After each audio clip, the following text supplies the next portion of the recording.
Hey guys, how's it going? In this video we're going to go over question 4 from the 2022 SQA Advanced Higher Physics exam paper. So let's get started. Question 4 says a satellite of mass 2.30 times 10 to the 3 kilograms is in a circular low Earth orbit. The satellite orbits at an altitude of 312 kilometers above the surface of the Earth as shown in figure 4a. So there's the satellite at an altitude of 312 kilometers above the surface of the Earth. Part A says to show that the gravitational potential energy of the satellite in this orbit is minus 1.4 times 10 to the 11 joules. And there's 2 marks available here. Well, writing down what we know from the question, we're trying to find gravitational potential energy EP. We know the universal constant of gravitation G from the datasheet is 6.67 times 10 to the minus 11 meters cubed per kilogram per second squared. The mass of the Earth M from the datasheet is 6.0 times 10 to the 24 kilograms. The distance R from the centre of the Earth is equal to the radius of the Earth plus the altitude of the satellite, which is 312 kilometers. And remember, we've got the radius of the Earth on the datasheet, so that is 6.4 times 10 to the 6 plus 3.12 times 10 to the 5. That's just us writing 312 kilometers in scientific notation, and putting that into your calculator should give 6.712 times 10 to the 6 meters. Notice how I'm not rounding at this stage. We then have the mass of the satellite, little m, is 2.30 times 10 to the 3 kilograms. Writing down our equation for gravitational potential energy, we have EP equals minus gmm over r.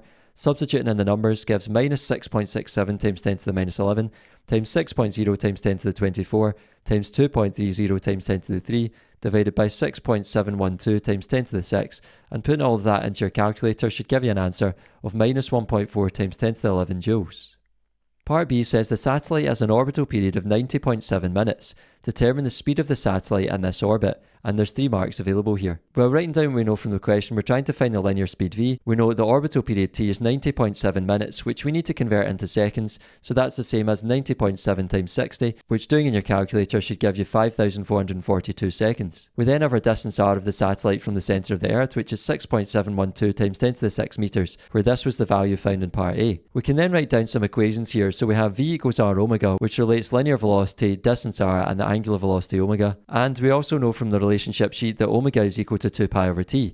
So we can combine these 2 equations to say that v equals 2 pi r over t, which is really just the same as saying the linear velocity v is equal to the circumference of the circular orbit divided by the period t, which is the time for one full revolution, one full orbit. So it's essentially just a speed equals distance divided by time here. So substituting in our numbers here, we have 2 pi times 6.712 times 10 to the 6 divided by 5442, and putting that into your calculator should give you an answer of 7,750 meters per second to 3 significant figures.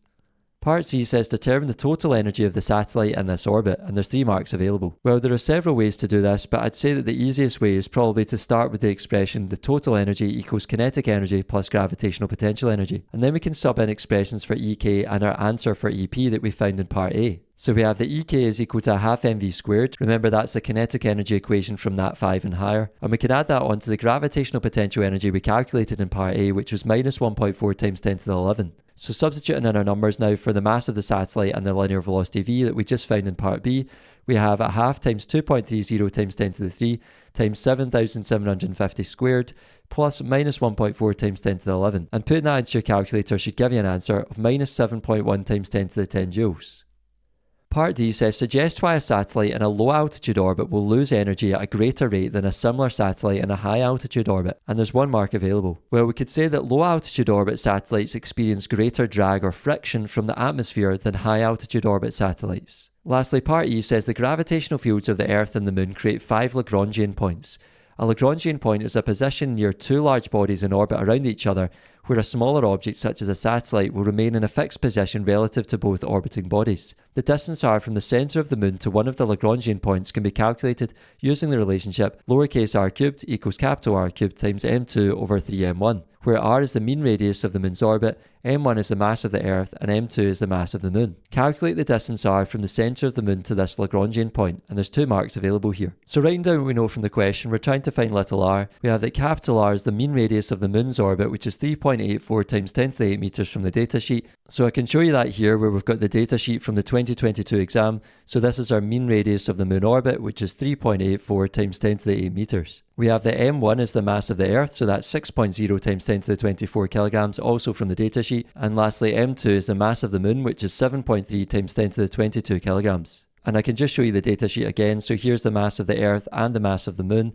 So they're next to each other. So we have 6.0 times 10 to the 24 and 7.3 times 10 to the 22 kilograms. So writing down our equation given in the question, we have little r cubed equals big R cubed times m2 over 3m1. Substituting in the numbers gives 3.84 times 10 to the 8 cubed times 7.3 times 10 to the 22 divided by 3 times 6.0 times 10 to the 24. So doing this in your calculator and then doing the cube root of both sides, you should get an answer for r of 6.1 times 10 to the 7 meters. That's all for this video, folks. Thanks for watching. If you made it to the end, I really appreciate it. Make sure to give the video a like, subscribe to the channel, and I'll see you in the next one. Take care.